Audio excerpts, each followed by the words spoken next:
Are we live? Is it Memorex? I'm glad to be back for another Funky Friday 70s episode. And this is part 6. This is our 6th one. Can you believe we've done 6 episodes on the same subject?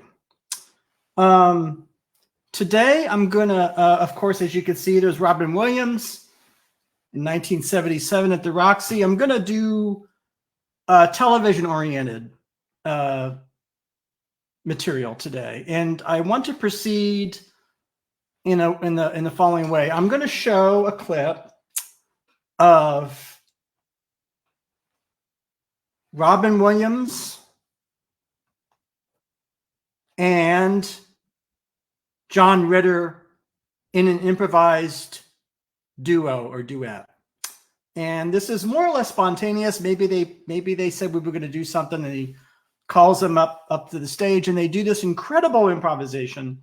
But I want to say a few things about it first, because they're both at the height of their commercial popularity. So he's doing Mork and Mindy, and John Ritter, of course, is in Three's Company. And we're going to get to Suzanne Summers at the end of this show. Play a little tribute to her, speaking of Three's Company. But in any event, when they improvise, there's a lot of stuff that they do that's very, I would call it, see, this is they always want to wrest things away from you. Culturally elusive, not elusive, allusive. So allusions to all sorts of pop culture, high culture, genres, skits, sketch comedy. And you almost have to watch it many times to catch all. Of course, Robin Williams is always making references to everything when he does stuff. So I'm going to try to cue things up here and make sure we got. So he brings up the stage. I want you to look for a young Henry Winkler also doing Happy Days in the audience, because we're in Los Angeles watching them. And is it going to work? Yes. Puppy kisses? Mom, no. Oedipus, Medipus, I still care for you. I want him. I'm gonna stop it right there. As an example of Robin Williams, he says, Oedipus, Schmedipus, Mom, I still love you. This weird wording. It's just an outpouring of all of his knowledge and all of his learning. And it's funny to think about when he's doing this routine, he had just been maybe just a few years earlier at Juilliard working with John Houseman, probably doing King Lear or something, or Cherry Orchard, just perspective, So in any event, let's improvise with this motherfucker right here. You can improvise with this motherfucker. This is on HBO in HBO's early days, so 1978. HBO started in 72, not network television, but a lot of freedom.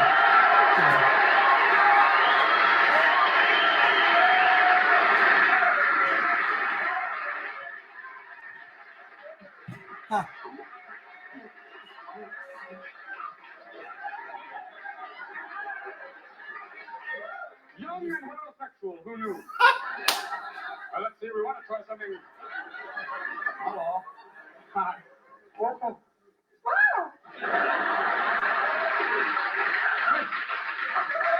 There was nothing there. Oops. We want to try something.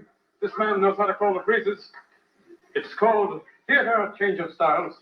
It's old improvisational technique handed down from Second City to Committee many years ago. Strange how technique pass on, people not know why. Once we get into a scene, we first need a suggestion of a character relationship for this. Wait just a second, Hairdresser. Oh, wait. I just need to warm up. Okay. Well, I'm fine now. I'm fine. they touched you, and even Susan does. No shoes, odd or even. Odd or even. Odd. You win. Okay. Well, look, Darwin was wrong, too. Ready, sit down, 42. Long count, long count. Oh, ready, sit down, fade back. Oh, stop.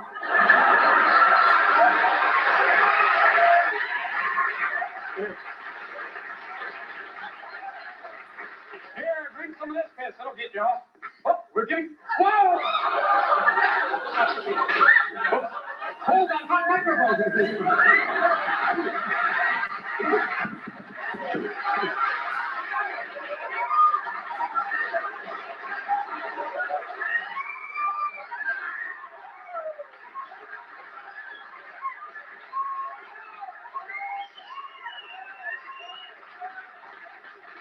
class. Welcome to Discipline 1A.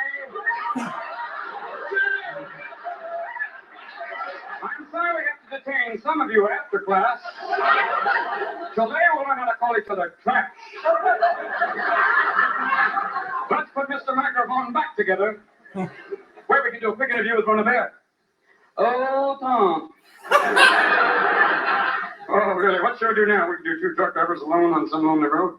We can do Billy Bob. Billy Bob, look out there. Oh, wait, I'll do it. Let me put this down. You need a microphone? Might help. They gave you the Marcel Marceau microphone.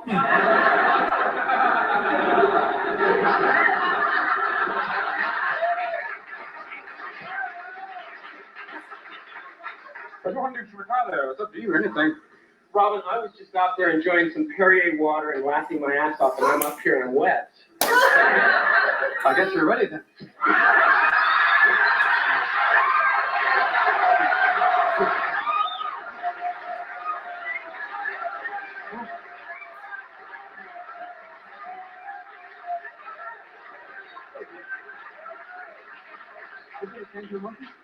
Anything more? We can even do what we'll start off easy and work up to the hearts. Some people are married, keep them. We'll just start off with just a simple scene. Could be simple. Hey, what? Okay. Welcome to Psychotherapy 1B.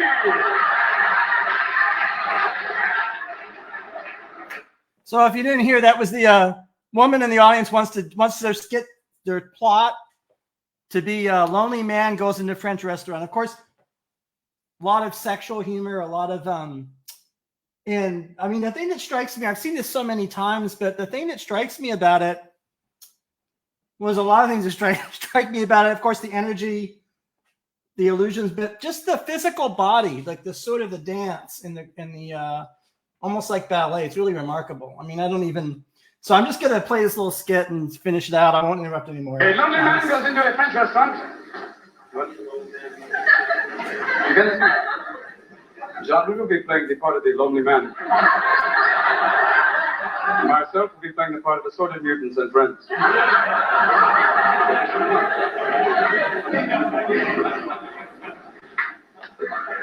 Bonjour, monsieur. Table for two? No, it's just... Oh, I can sit. You're a lonely man. This way, please.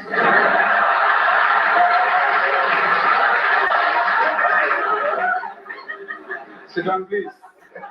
We only have one table anyway. Please sit down. I'll tell the chef you're here. Don't go away. Yo, we got one lonely man here, motherfucker. Get over the phone in there now. Get out there. Monsieur, glad to have you here. Please sit down now. We'll get some music for you. Hold on, please. Oh, that's all right. I don't need any music. I just like to see a menu right now.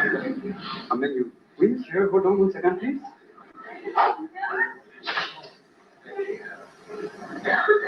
I'm sorry, I don't speak French.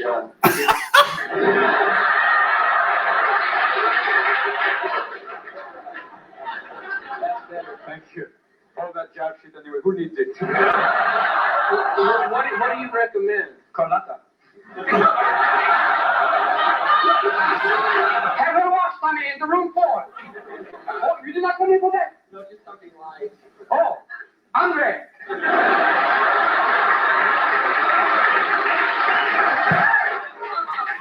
I brought the invisible menu. I'm a shitty man myself too. Can you see the wall? Alright, monsieur, we should start off with the specialty of the house, Titanic escargot, or snails in their native tongue. Wait, to pick them off the plant.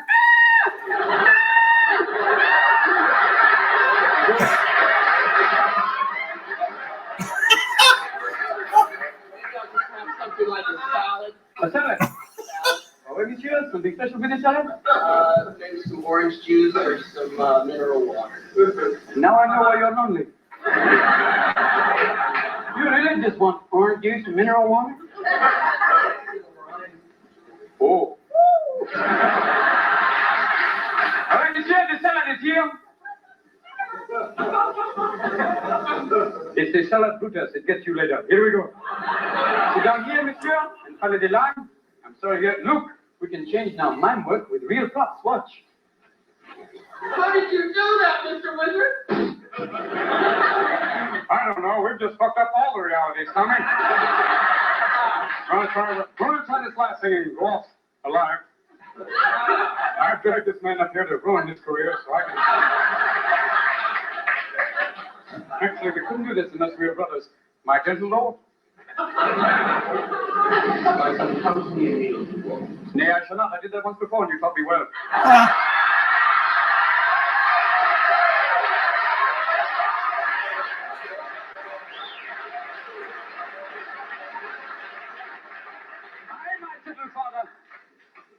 Now, Fitz, once again, you touch me like you know me. Look, my lord, I bring you out anon. Listen not to the mute who yells freeze. Let's draw our swords, father, and kill the fucker before he uses it. Aye. Thank you. May he not breed and breed more of his own ill. I breed. Albie. Potpourri.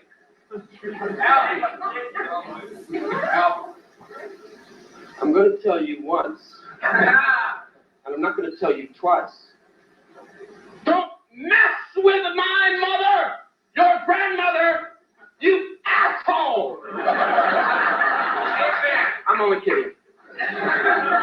You're my boy, I am. and I love you. I love you as if you were my own son. Got my own hair. Got my eyes. I used to. But God damn it, I forget!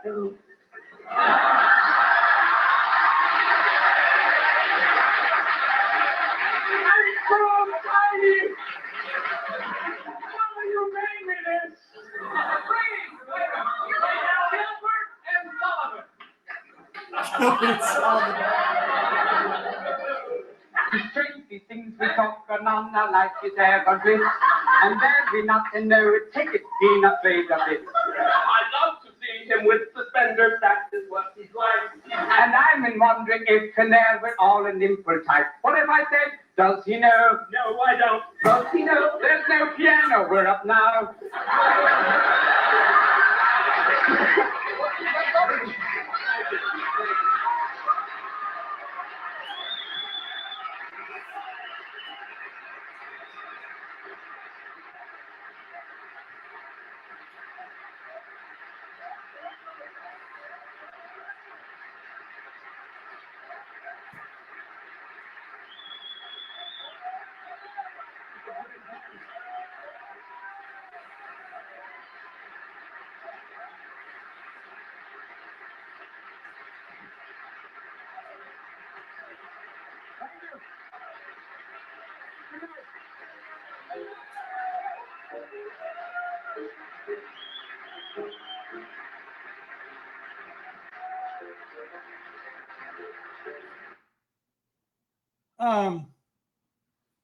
Yeah, so they did a little Gilbert and Sullivan parody and fun, and just that's a rare document. And the audience is, because this is Los Angeles, the Roxy, the audience is very sophisticated and very literate. So you could hear two guys in the audience said, do Edward Albee, do Truman Capote. And I don't think they took him up on that, although that scene of they got kind of violent there for a minute. So what am I trying to say about all this? Well, we're in television. This was television. This is although television historians and critics, of which I am not one, would say, strictly speaking, it's not, because it's not one of the big networks, and HBO is kind of doing their own thing. And so I don't really know, where I want to go just yet.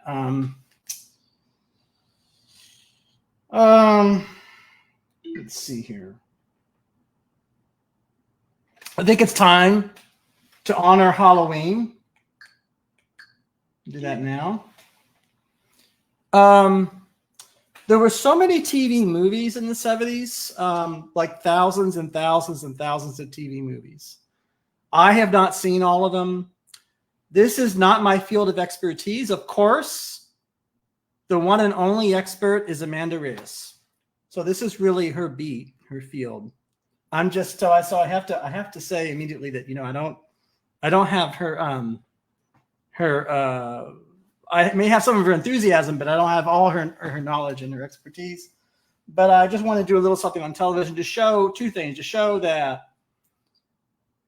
if my theory is correct, that the 70s was all one thing that was 70s, you're going to see 70s things in TV, in home viewing as you are in a theater, as anything else. And so a lot of that has to do with emotion, expression of emotion, expression of raw emotion, sometimes at the expense of arc and story, even in the context of a story-driven genre, which we're going to see now, and kind of the expression of the actor's emotion and some other things flourishing. And so I'm gonna play. See, make sure I got the horror movie from. This is. Let's see here. What do we got? Doing tech stuff. Is it on? Yes, it's on. Hopefully it's on.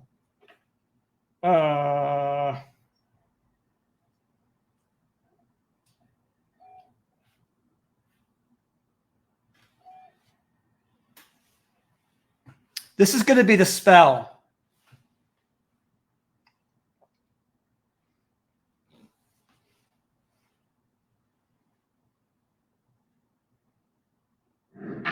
The Spell.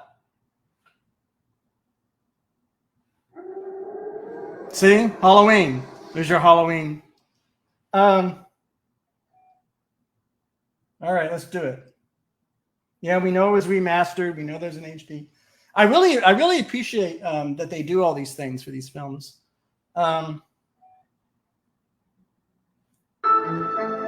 So here's what the movie is. The Spell is Brian Taggart, the writer. And is it Lee Miller is the director? I forget the director's name. Charles Fries, producer.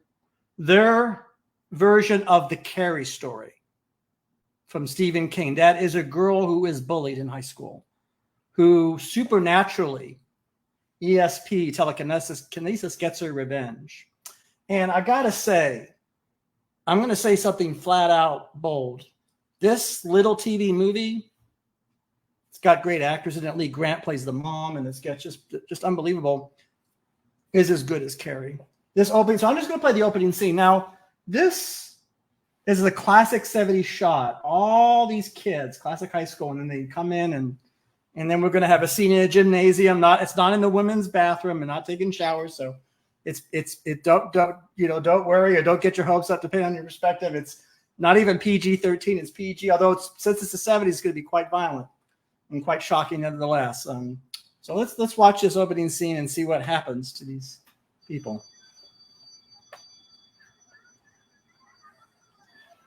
All right, same here.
Yes, this is for time. I heard she was really slim until she started eating everything old-fashioned sweatsuits to hide all their large. Very funny. And the grave.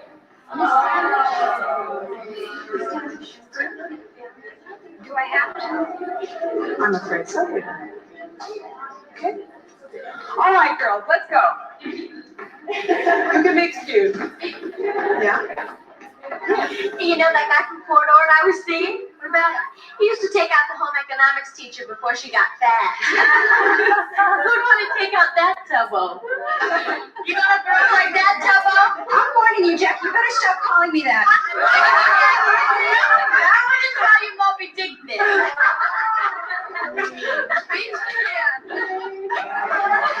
Is it hard? You got a girl like that, tubbo? I get to class.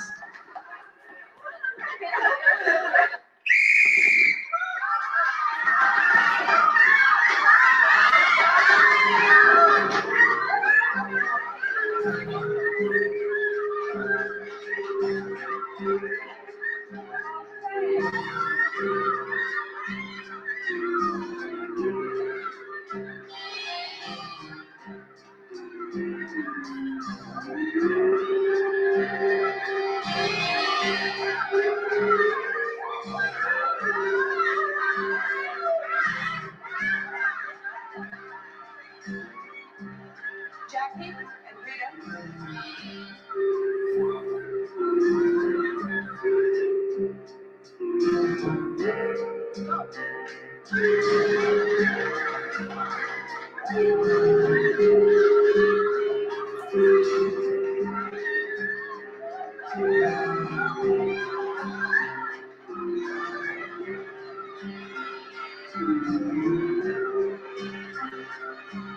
Do a spin, Jackie. I'll hold the way out.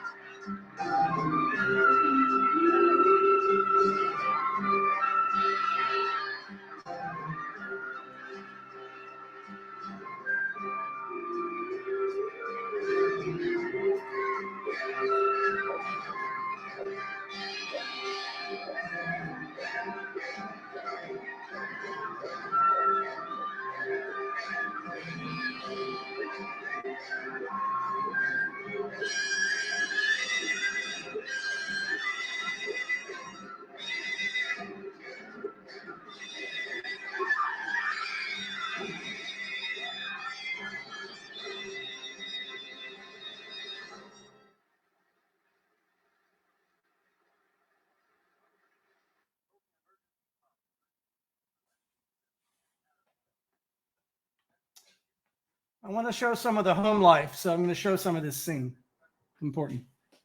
At the same time, the agency issued new regulations forbidding diversions of propane gas from industrial hospitals and other high priority users if necessary to compensate for shortages of natural gas. The actions approved by the special White House energy advisor were taken in response to the fuel prices much leaked in 2/3 of the nation as a result of abnormally unseasonal weather. So much for the news, and now back to the Here. Do you really need that second helping? Extra will pay for it. You are paying for it. I'll take it.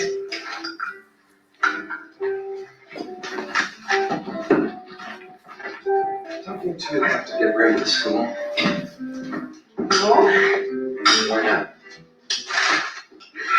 Well, it has to do with Jesus. It's not his birthday. Oh, hilarious. That's really hilarious. Just trying to be helpful.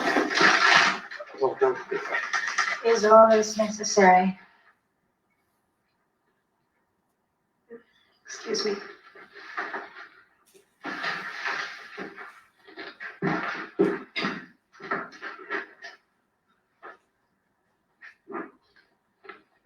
Christina. I'm not finished.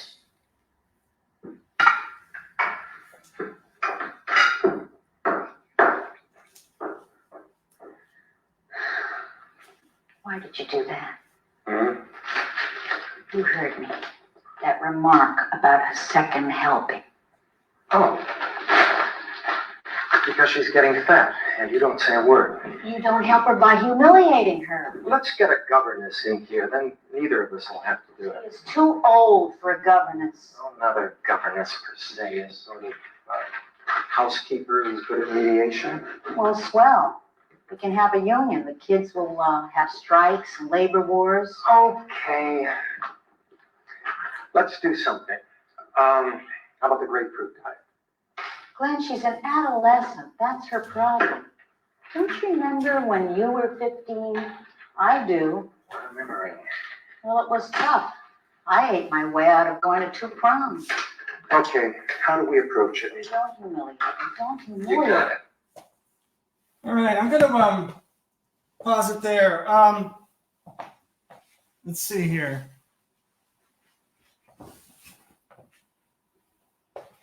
Home life is important.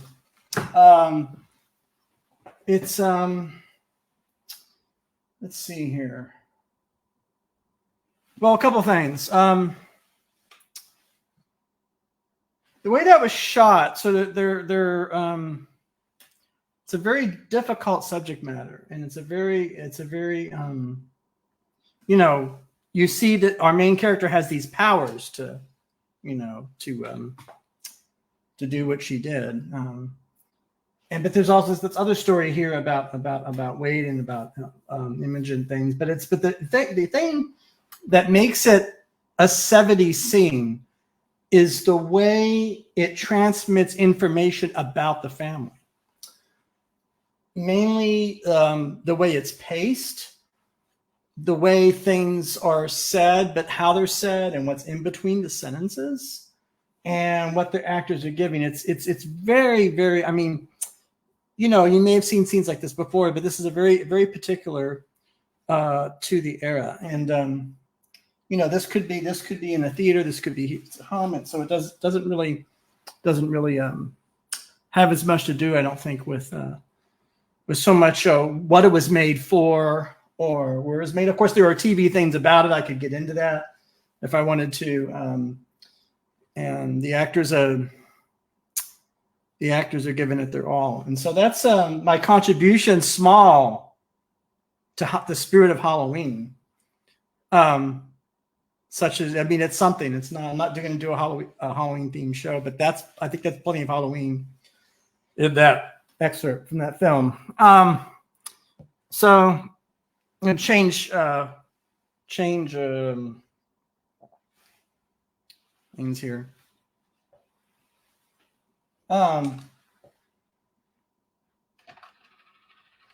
Wasn't really sure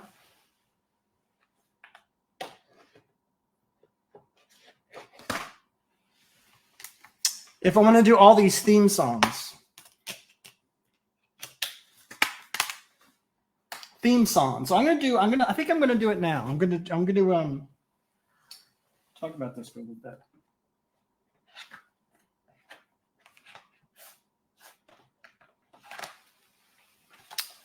We're gonna watch a little bit of Zuma Beach. Now I'm gonna play, I think,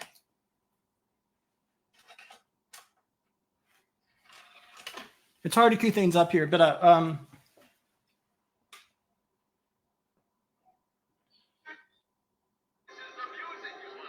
well, I don't know if this is the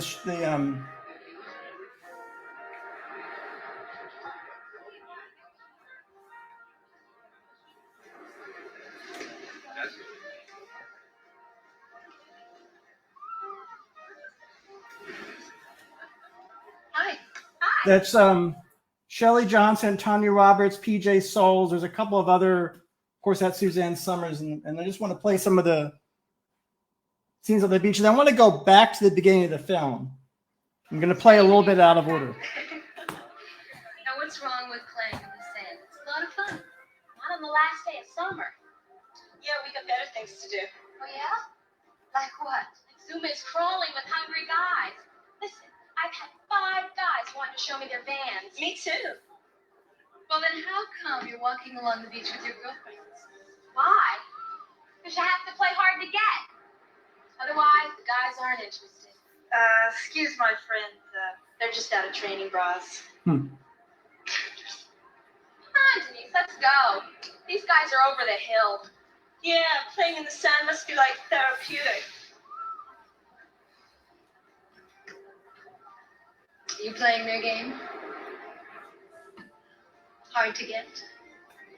I guess. Old habits are hard to break. Think it worked? Well, you either like the man or you don't. Anything in between is a waste of time, don't you think?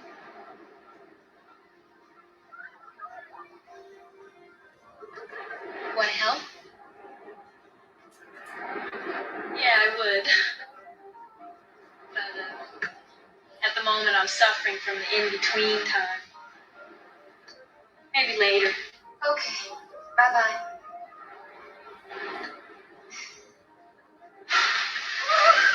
See how slow paced that is? So here's the thing. Here's the story. This movie, TV movie, about a pop singer played by Suzanne Summers, and she gets into a fight with her record producer. She's trying to record a song. So I want to play some of her singing, the theme song. Just to hear her sing, because she sang. And sings great. At least in this, I thought. Strangely, I'll just say some of this. So the premise is that she has a crisis in her musical life as a professional musician, and her way of solving the crisis is to go to this beach in California and hang out with people like 8 years younger than her and build sandcastles. I mean, that's basically the plot of the film. It's, that's, again, the 70s idea of the moment being more important. It's like the moment, just like the moment between those two actresses, PJ Soles and Suzanne Summers, where everything sort of stops and people get in touch with their feelings, And but I don't want to play the fight. I want to play. Shoot, I'm sorry. How am I doing here?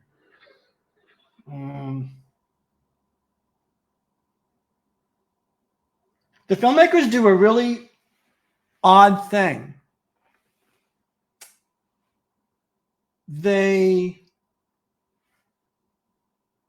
It's not odd that they feature her singing. That's not odd.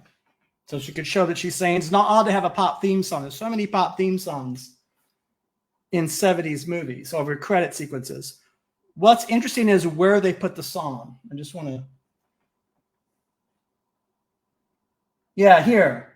So yeah, look at this. You're going to hear it soon enough. I just want to. John Carpenter wrote this film, by the way.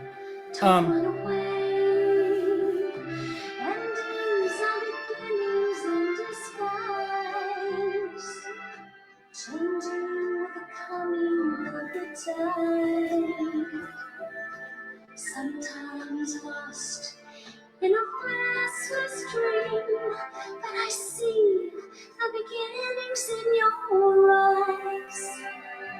Don't run away from yourself. Don't run away from yourself. Don't run away.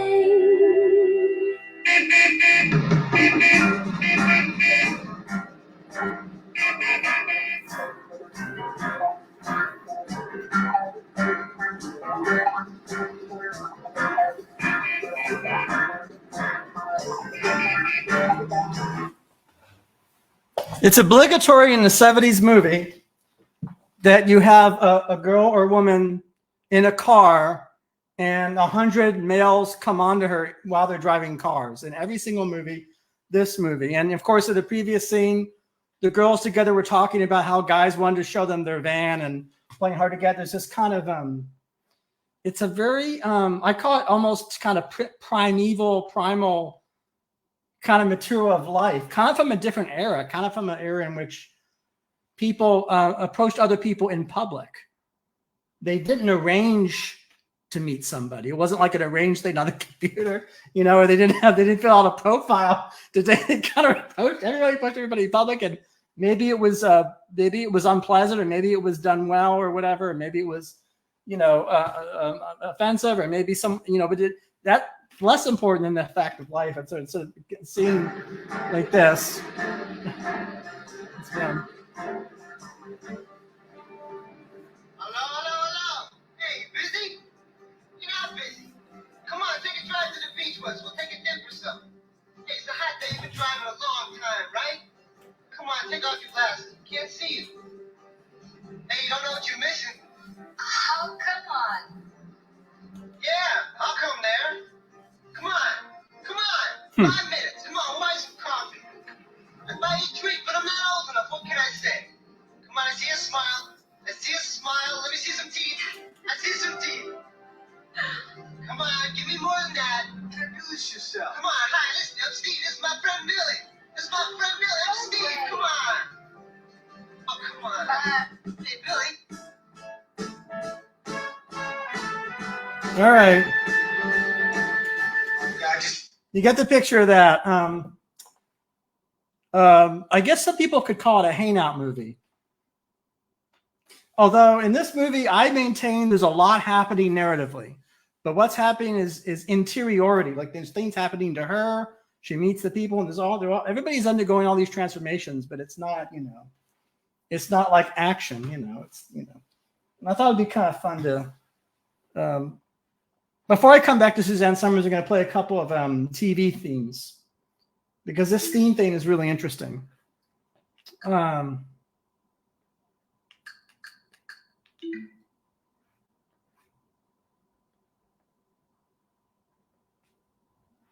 We're going to go through a lot of themes here. So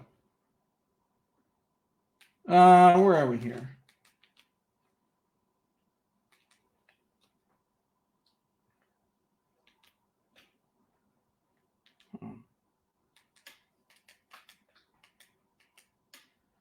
Bear with me.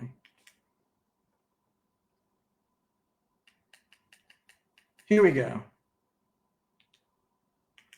We're going to hear Valerie Bertinelli sing now. The credit sequence to Young Love, First Love. And we're going to hear a theme song from a movie of David Jensen and Angie Dickinson with Mabel Moore singing with the song written by Carol Connors and David Jensen. I know that's a mouthful, but let's hear. There's a problem. We got to do some rewinding, unfortunately.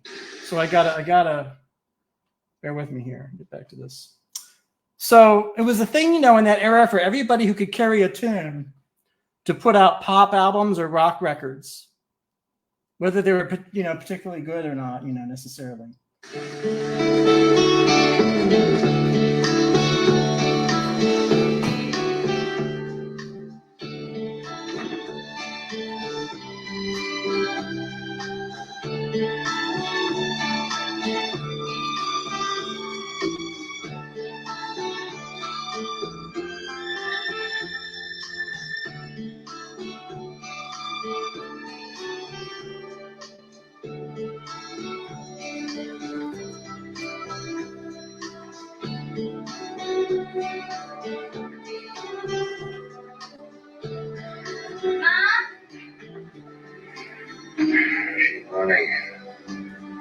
Don't you have to go to work?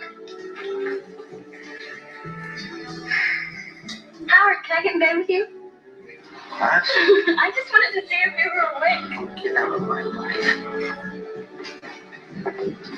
All right, out of my way, Brad. You're the brat. No, you were.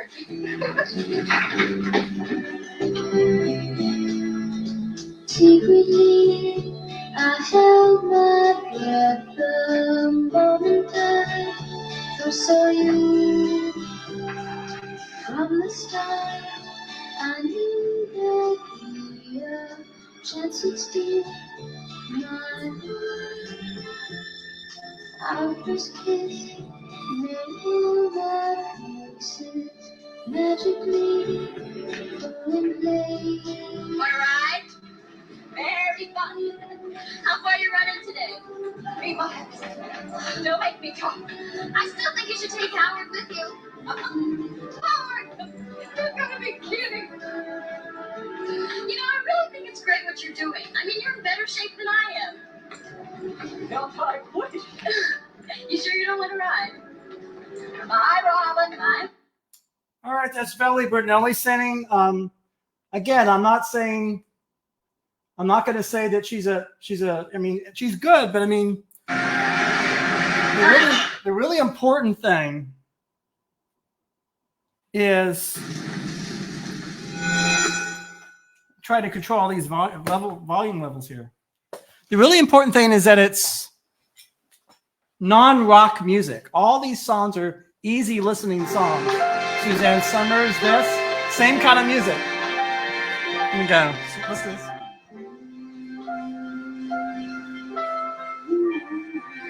It's the same chords as the last movie.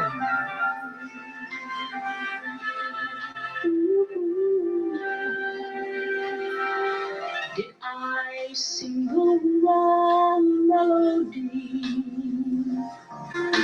Did you play out loud off key? Was it predictably a slightly different harmony that changed my sensitive mind?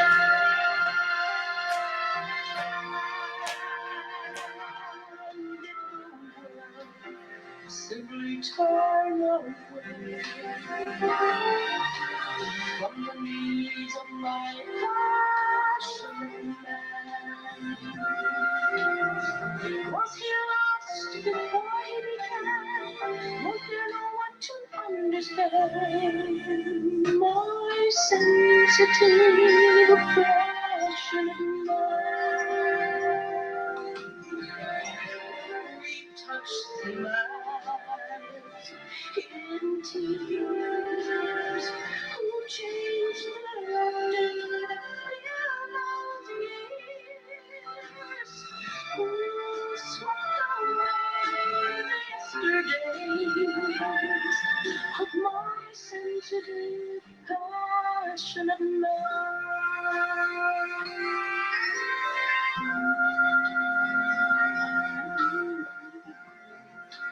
That's it. That's Bill Conti's song. I think Bill Conti wrote this a year after he wrote the Rocky score. Very close. Probably came in and did this in a couple days. And David Jetson. But, you know, I'm not playing you a scene from these movies. I'm just playing you the theme songs because it's interesting to think about that Hollywood and television would churn out movie after movie and have people saying this style of music. You know, a lot of people, it's funny. It's like, I think you know, the few podcasts I've watched, particularly podcasts by younger people or people in their 20s and 30s, they're really often, they have a lot of distance from this kind of music, and they're often really puzzled as to why, you know, why the music sounds like that, you know, and it's kind of like David Shire did a lot of these theme songs. And I think it's part, I mean, see, my theory, of course, is that this style of music has kind of the emotional, it's about kind of the bare emotion, you know, coming through. And that involves sentiment, you know, and involves things like that and being expressed in a very popular style. And I think it's in keeping with actually everything else. Even the movie, The Spell, the horror movie I played, like there's an instrumental track when it's showing the school and the playground or the gym, and you hear that music, and it's a style of music. And this music influences my own composing an enormous amount. I mean, I don't copy it verbatim, but it's, you know, it's a lot, you know, if you hear that, and it's interesting. I want to play a little, I mean, before we wrap this up, I want to play a little bit of Suzanne Summers talking about her life and career. It's interesting. I don't know. I mean, these foundation interviews go on for 2 or 3 hours. So, for example, if you want to hear David Chase talk, he talks for 3 hours about his entire career and every script he wrote. That's just one person, and there's hundreds of people. And one of them is Suzanne Summers. And so what can I tell you? I mean, it's great to hear her talk about her life. And I don't know if I queued it up to the part that I wanted or not. I really don't know. I mean, I just trying to work this remote. Here we are. You know. Nominated for a Golden Globe, and so this was recorded, I think, in students in my kitchen, and I'm going to write poetry. Oh, here we go. This is what I wanted to play. This is, I think, in the late 90s. I think a lot of these interviews were done in that time period, 98 through 2004, 2005. So I'm just going to play a little bit in here. She has a lot to say. And I still want a volume of her poetry, Touch Me. I've been looking for a copy of it. It's probably on It's in a crash Amazon. position, and I'm thinking, I can't believe I'm going to die. And somehow She was almost in a plane wreck. They foamed the runway and they landed. And you know, when your plane lands, you get off the plane and you don't look like you've just been through a near-death experience. You look happy. You look relieved. You get off, you go, we made it. So when I got home that next day, my then manager, I was her only client, she said, I got this. She talked out the side of her mouth. You know, this show called Three's Company, and they're really interested in you. And I said, you know, I almost died yesterday. I've been thinking about what I'm doing. I'm not going to make it in this business. Nothing ever works out. And I decided on this vacation that I'm going to teach cooking, and I'm going to take in students in my kitchen, and I'm going to write poetry. And that's a nice life. And I'm going to marry Ellen.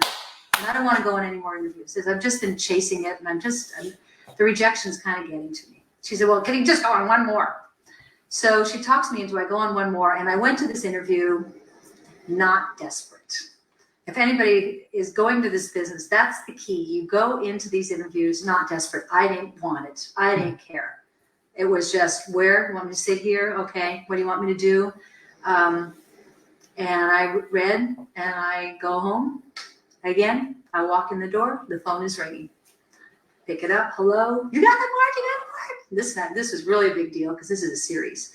And there I was, from almost dying to this show that goes on the air, and it's number 2 the first week, at a time when there are only 3 networks. Nobody was watching. There was no cable. Nobody had, you watched NBC, ABC, or CBS. And I announced to everybody when I walked into rehearsal that first day, I said, I just want you all to know something. I've never studied acting. I don't know anything about comedy. I'm hoping that this stays on for 5 years so I can make some money so that I can, have a life. And I'm very grateful for the job. Probably not a smart thing to do, but it's just my nature. See, I'm going to take her word for it. She said she didn't know anything about acting. And she became one of the greatest comedians ever. Like in a year.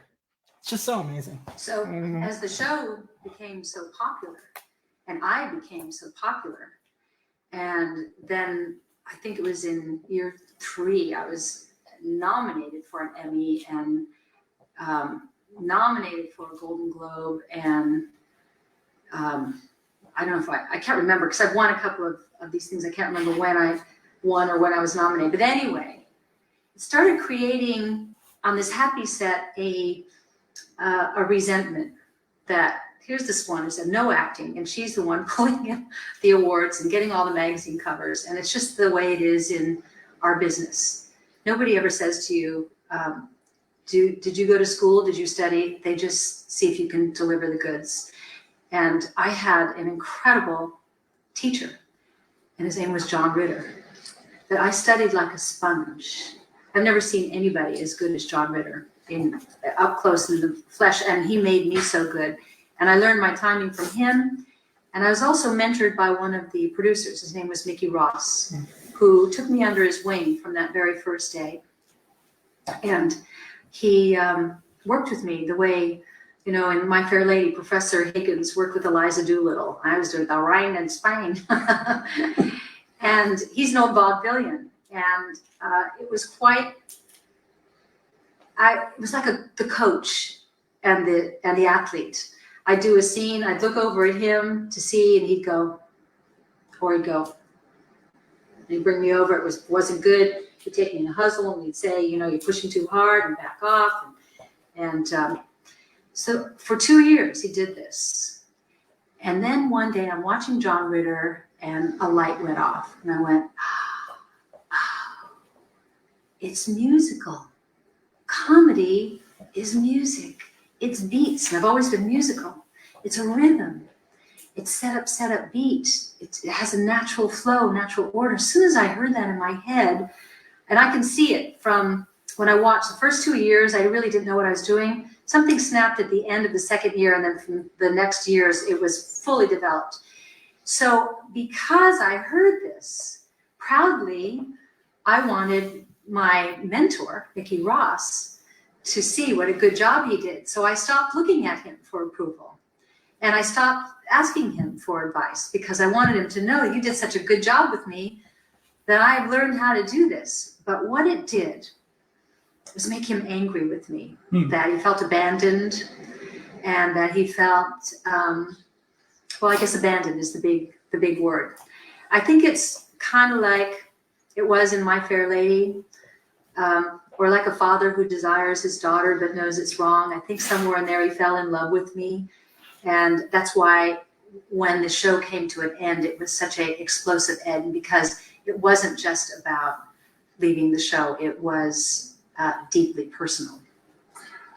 There are a couple of things I want to ask you about just before you did Three's Company. The first is, did you have, at that point in your career, did you have specific goals in terms of the type of roles you wanted, or you just kind of open for whatever came along? I would have played a monkey. I really was in this to make money, and not big money. I just needed to make a living. I didn't have day to day. I needed for food, shelter, and clothing. I was a single mother. So this was just a fluke. And what happened with the role of Chrissy Snow, what I found in her was the opportunity to be the child that I never had the opportunity to be growing up. She had an innocence. She had a moral code. I knew what Chrissy Snow would and would not do. She'd never tell a lie. She'd never steal anybody's boyfriend. Everything was always absolutely honest with her. And I think that's what endeared her to the public, that she wasn't threatening. She might have worn those little shorts and things, but she had no idea that she looked good. And she was just not threatening to anybody. And you mentioned that you were used to rejection until you got this call for Three's Company. So, were there any big parts you were up for that became big hits? There you have it. At that time that you missed out on? You might have There you have it. Yeah. It's good stuff.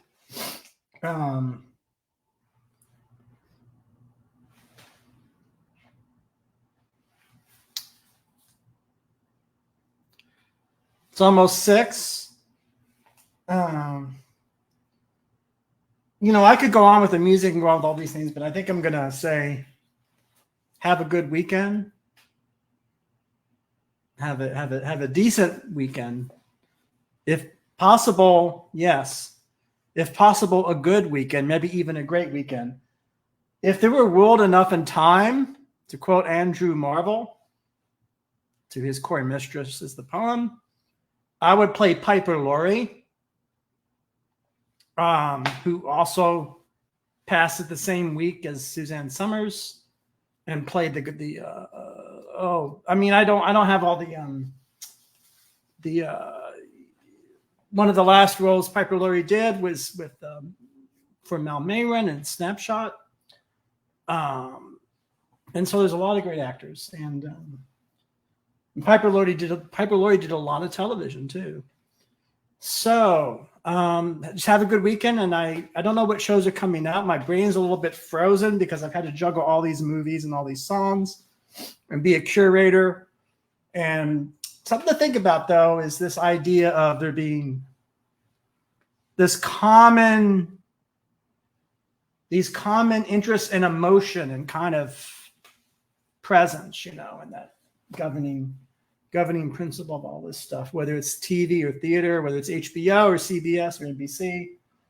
And I think there's something there, and I'm going to write more about it. And until next time, be safe, healthy, etc. Thank you.